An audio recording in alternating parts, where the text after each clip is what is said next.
Good evening, ladies and gentlemen. Tonight, Lady Esther is proud to present the screen's most beloved singing stars in a play based on one of Victor Herbert's most endearing operettas. The Metro-Goldwyn-Mayer picture Sweethearts, with Jeanette McDonald and Nelson Eddy in their original roles.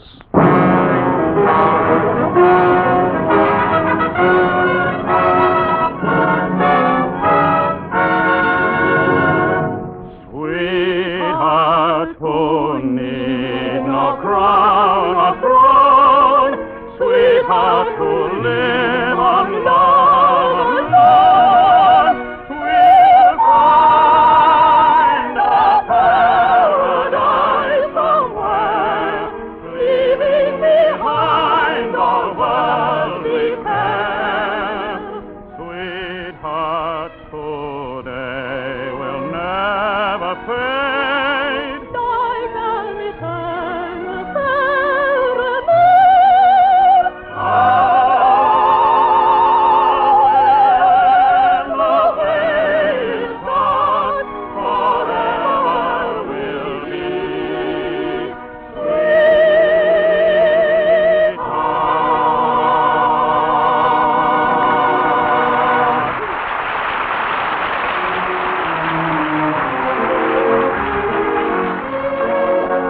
Gwen Marlowe and Ernest Lane in Sweethearts. For 6 years, they've been the biggest hit on Broadway. And Felix Lehman, their producer, has grown fat with profits and lean with worry. For 6 years, he has tried to tell himself, Well, so what? Suppose I haven't got a contract with them. What can Hollywood offer that Broadway can't? and for 6 years, Norman Trumpet has had the answer. Hollywood is the natural fulfillment of Broadway. My studio wants them, my studio needs them, and someday my studio is going to get them. And how do Gwen and Ernest feel?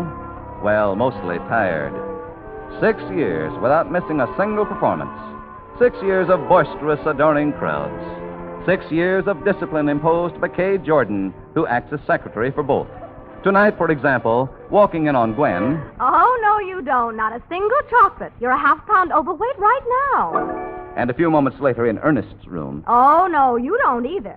Put down that pipe until the show is over. Why, yesterday I heard you cough twice. 6 years of slavery, 6 years of success, 6 years of something that doesn't change. After each performance, a little note is slipped under Gwen's dressing room door. A little note unsigned. There was one tonight. 6 years with you are like 6 minutes. 6 minutes without you are like 6 years. And one last night. Whenever anyone asks what I'm doing, just tell them I'm thinking about you. And the night before. All the world's asleep but us. But we're the ones that are dreaming. After every performance, matinees included, and Gwen has saved every one of them. There's no doubt about it. Gwen's in love. And now she looks up happily at a familiar knock. Come in. Good evening, Miss Marlowe. Remember me? Oh, yes, Mr. Lane. The man in gray. 6 years ago, wasn't it? 6 years ago tonight. My suit's lasted pretty well, hasn't it? Beautifully. Mine has, too, remember? The something in blue. Ah, you both get prettier every year. You better come in if you're going to get personal. There. Now, do you mind if I kiss my wife? I love it. 6 years ago tonight, Mrs. Lane. 6 years. Sneaking away after the show opened. Such a funny way to get married. A very good way. In fact, I'll never get married any other way. Neither will I. Oh, darling. Darling. Any changes you'd like made, Mrs. Lane? Quite a big one, Mr. Lane. Huh? But I don't see you enough to tell you about it. Well, tell me now. That's what it is. We don't see enough each other. We certainly don't.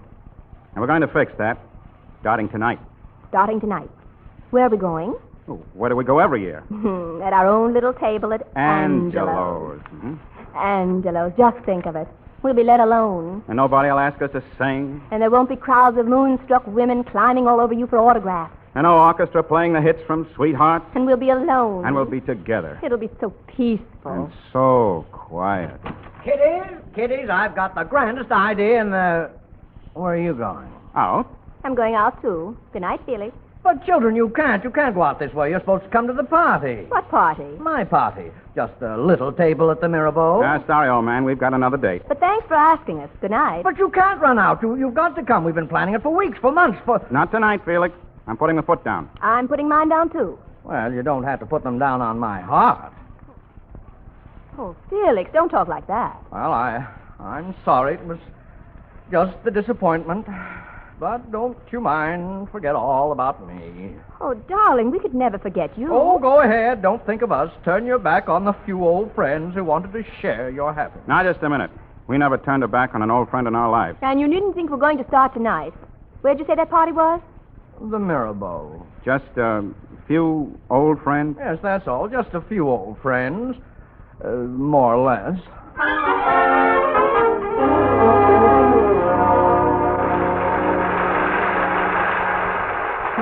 Darling, just wait till I get my hands on Felix. Me too. Just a few old friends. There's a couple of hundred I've never even met. And, of course, there just happens to be a broadcast. Nothing much. Just a little coast-to-coast hookup. And all the chorus here from the show, and the press, and the cameramen. I'm gonna break his neck. Too bad you can't do it before he gets to that microphone. Yeah, I wonder what he'll say as if I didn't know. Ladies and gentlemen of the radio audience, I wish you could be here with us tonight at the Hotel Mirabeau, where we're celebrating the 6th wedding anniversary of Gwen Marlowe and Ernest Lane. Thank you. That's all we're doing, of course. This is no publicity stunt. Why, I'm not even going to mention Sweethearts, the show they're starring in at the Melody Theater. We're not here to talk about Sweethearts, about the way Sweethearts has broken all records, playing to capacity every night for 6 years, matinees Wednesday and Saturday.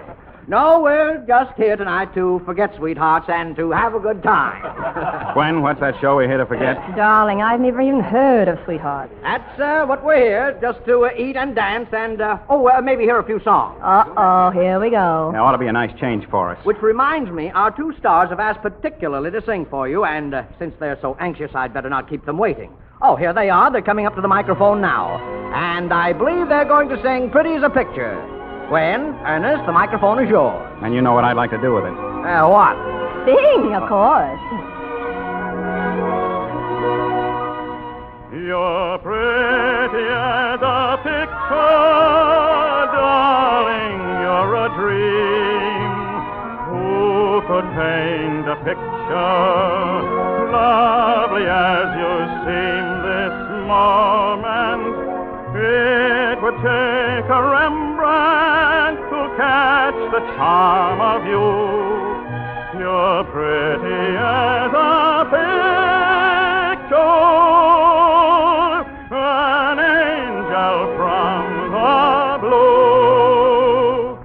Although you may think what you say is clever and unique, 100 million times a day, 1,000,000 others speak the same old line. The same old line.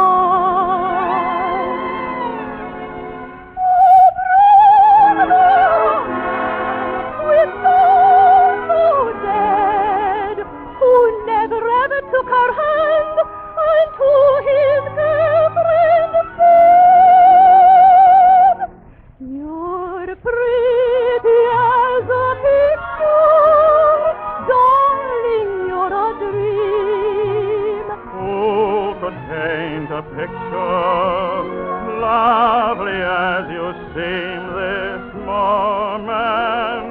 It would take a Rembrandt to catch the charm of you. You're pretty as a picture, and I'm in love with you.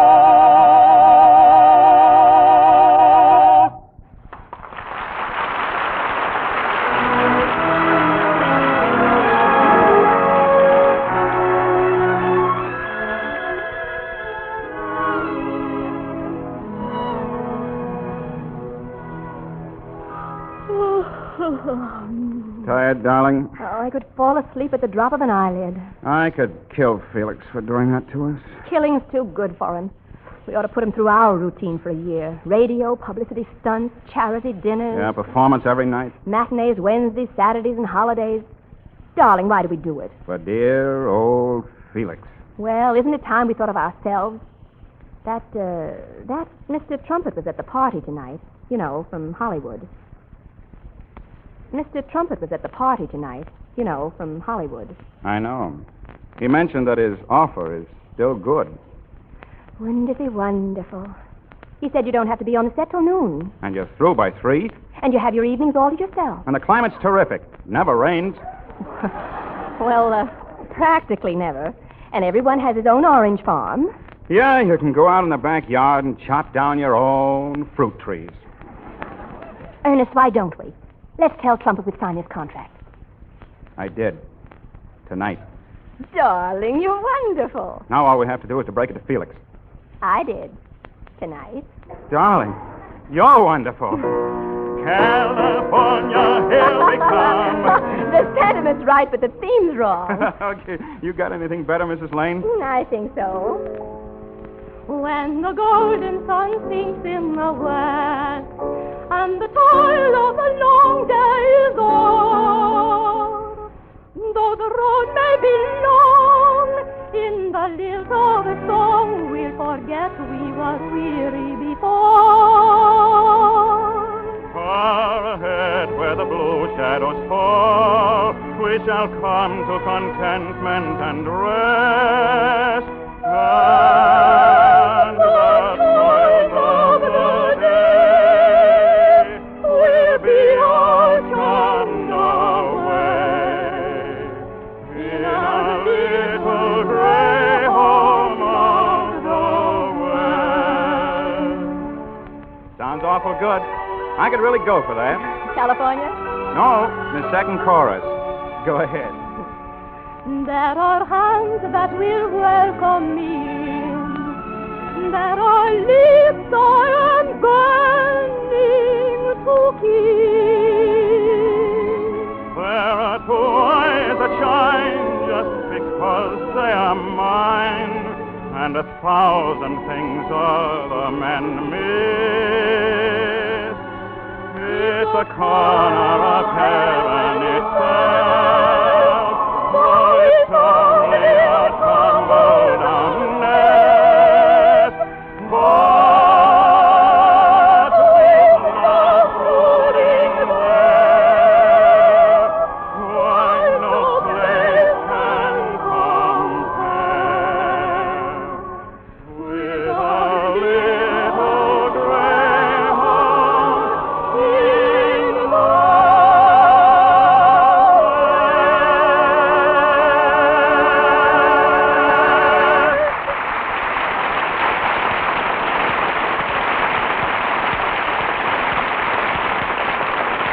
The second act of the Lady Esther Screen Guild play will follow in just a moment. Now, a word from Lady Esther. Now that spring is really beginning, you've probably noticed that your skin is even more dry and sensitive than usual. That happens because months of exposure to wind and cold have toughened the surface texture of your skin, drying out much of the natural moisture. And now the weather-hardened surface is rougher and flaking off. You can feel this with your fingertips. You can see it in your mirror, and it's not flattering. Actually, your poor skin is crying for help. Believe me, it will respond gratefully to just a single application of Lady Esther face cream. Instantly, this famous four-purpose face cream absorbs and removes the flaky dryness. Instantly, your winter-parched skin is softer, smoother, and prettier again. Give me only 30 seconds, and I will prove it to you with my patch test. You simply smooth Lady Esther face cream on one patch of skin, like one cheek. Then wipe it off, and compare that cheek with the other. You will see how the dried-out winter look is gone. You'll feel the exciting difference with your fingertips. Lady Esther face cream absorbs winter dryness with the first application, because it is made with the most beautifying ingredients known to science. It also cleans your skin, helps nature refine the pores, and leaves a smooth, clear base for powder. So take 30 seconds and make the patch test. Prove to yourself that Lady Esther face cream does more for your skin than any face cream you have ever used.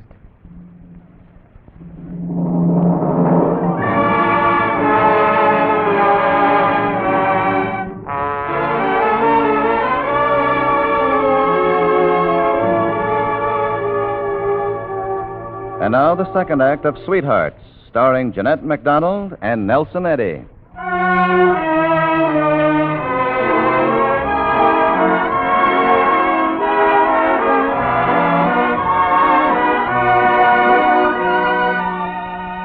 Well, the unbelievable has happened. Ernest and Gwen are leaving the show, and Felix Lehman's gold mine will soon run dry. Only one more performance to go, and Felix is in gloomy conference with Leo Kronk, who happens to be the author of Sweethearts. Oh, it's no use, Leo. I tried every trick I know. They mean it this time. It's the end of Sweetheart. It isn't fair. What will become of me? You'll probably have to go to work. You mean there's no hope? They've signed a contract? They don't have to worry about contracts. They're the greatest team any producer ever had. That's why Hollywood wants them. Hollywood wants them.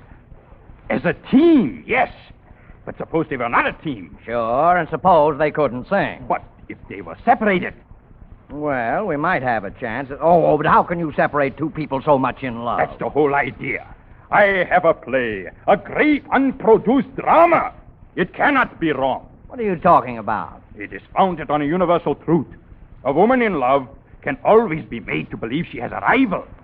You say these two are so much in love? What else would you call it when he slides notes under her door all Notes? the time? What do they say, these notes? How should I know? They're love notes, I guess. Gwen keeps every one he ever wrote. They're locked up in her dressing room. In her dressing room? Aha! Felix, my friend, your worries are over. The day is saved. It is Leo Kronk who promises this. Marlowe and Lane will not go to Hollywood.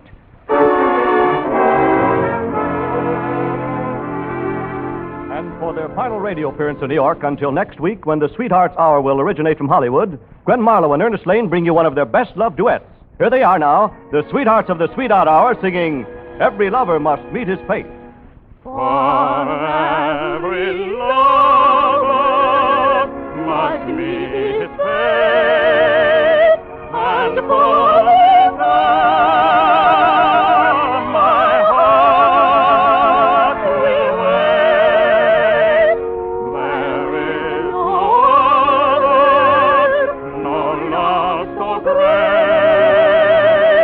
Beloved, we are lovers, blessed by fate. Someday, though the world may divide us, somehow we will conquer it all. Some way, surely heaven will guide us. Someday we will answer love's call. Always I can feel before me your face and its heavenly charm, shining in a radiant glory.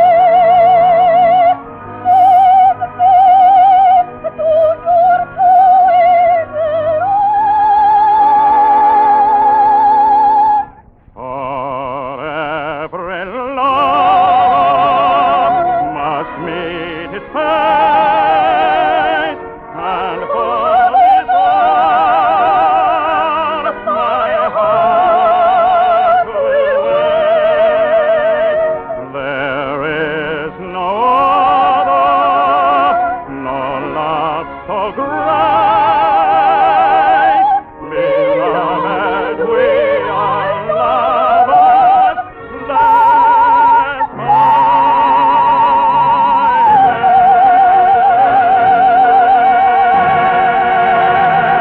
fate.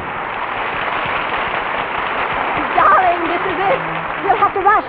We're on half past. You run on home. I've got some shopping to do. All right, but hurry. Isn't it wonderful? It's a miracle if we ever get off.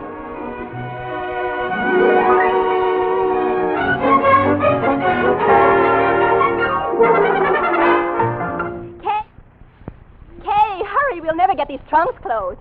Oh, I never dreamed we had so much. Kay, where are you? I had to answer the doorbell. Leo Kronk is here. Leo? He says it's important. Okay, not now. With all I've got to do... Gwen, my dear, I came right up. I didn't want to keep you waiting. Well, that's what I like about you, Leo. You're so thoughtful. You'll excuse me. I've got a lot of things to do.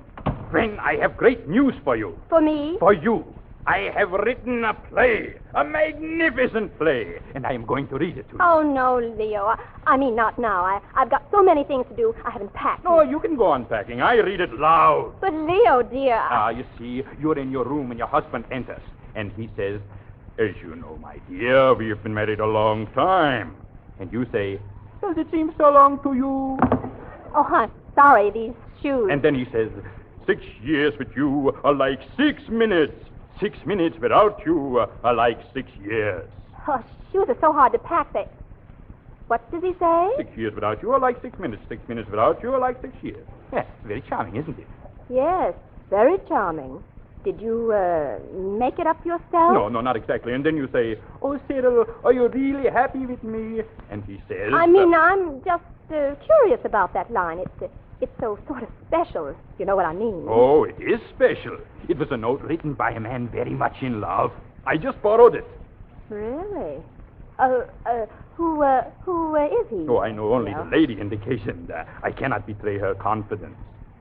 You see, the man is married. Oh, so he's married. Yes, one of those very sad stories. He's been writing notes like that for years. You mean the girl showed you other notes from Oh, him? yeah, she has hundreds. He writes one every day. I have several of them in my play. For example, here's one on page 27, who, whenever anyone asks what I'm doing, just tell them I'm thinking about you. And here's another, page 81. All the world's asleep but us, but we're the ones. Oh, please, Leo, please. I can't stand anymore. I mean, not now. I've got so much on my mind. Perhaps some other time. I understand, my dear. It is a day of confusion. But it is Leo Kronk who promises I will dedicate my play to you. Good afternoon.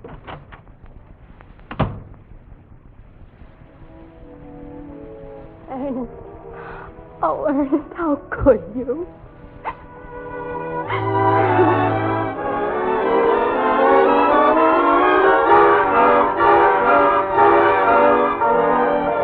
Hey, did you see variety today? Lane and Marlowe have split. Yeah, Winchell says wider and 12:30. And that Hollywood deal's all off, too. Yeah, Felix is sending Sweethearts on tour. 2 companies. One of them in each and going different directions. Hey, what's it all about? I guess that's what Lane would like to know, too. Says his wife won't even talk to him. Well, it's tough on them, but it's a break for Felix.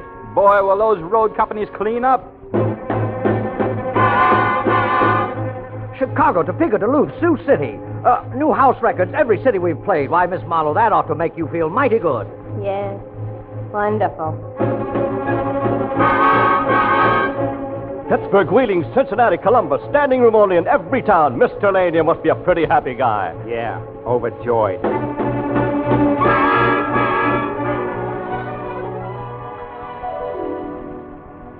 You know, Gwen, it's rather strange the way you grab for that copy of Variety every week. You never had time to read it in New York. Well, I've got more time now, and I like to know what other road companies are doing. Mm-hmm. Yes. Where is Ernest this week? I wasn't reading about Ernest. I was just looking at the... Oh, Leo Kronk's new play opened in New York. What sort of notice did it get? It says, this turkey dishes out the nutty idea that any femme in love will believe hubby has another girlfriend. What plot there is concerns itself with how dopey wife is made to believe that husband is playing out of bounds. Minor character steals love letters husband has written and plants them so that wife is convinced spouse has two-timed her with another woman. Wife is screwy enough to fall for this trite, but audience is not. And Kay, I must have been crazy. Come again? The phone. Where's the phone? Hello, operator. I want long distance. Hello, operator. I want long distance. It can't be busy, operator. It can't. Try again. It can't be busy now. Keep on trying, will you? Hello? Hello? Oh, darling, I was reading about Leo's plan. Oh, sweet. Oh, darling, I was reading about Leo's plan. Oh, sweetheart. Sweetheart, who need no crown, sweetheart, who live on love alone, will find a paradise somewhere, leaving behind the worldly care. Sweetheart, today will never fade.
Thank you. Thank you, Nelson Eddy and Jeanette McDonald, for your delightful performances. We hope you will be back with us soon again. You can count on both of us, Mr. Bradley. For that matter, you can count on every actor and actress in Hollywood, because we all know the wonderful work being done by the Motion Picture Release Fund and its country house. And we know that work is made possible largely by this radio program. Now, before we tell you about next week's program, here's a word from one of America's best-known beauty authorities, Lady Esther. Thank you, Miss McDonald. Ladies, I've told you this many times, but I can't say it too often. There are no really plain women. There are only women who don't know how to make themselves look attractive. For example, this one little thing makes a startling difference in your appearance. The shade of face powder you use. Often just changing to a more flattering shade will hide the little lines better, give more tone and color to your complexion, and even make an aging skin look younger and fresher again. For just such flattery, Lady Esther Bridal Pink Face Powder was deliberately blended.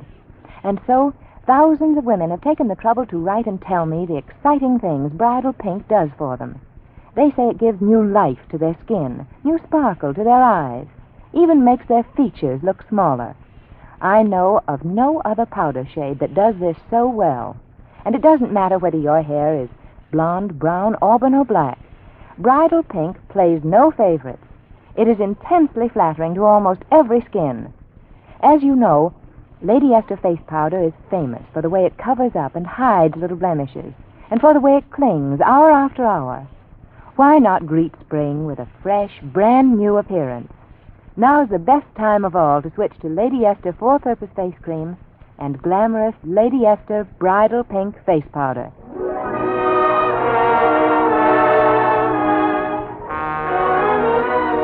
Next week, the Lady Esther Screen Guild players will present On Borrowed Time. It will star Agnes Moorehead, Ted Donaldson, Vincent Price, and Lionel Barrymore. Be sure to listen. Sweethearts was presented through the courtesy of Metro-Goldwyn-Mayer, producers of A.J. Cronin's The Green Years. Nelson Eddy can be heard each Sunday on his own program, The Electric Hour, over this station. Music on tonight's program was arranged and conducted by Wilbur Hatch. This is Truman Bradley speaking for Lady Esther. Thank you, and good night, everyone. This is CBS, the Columbia Broadcasting System.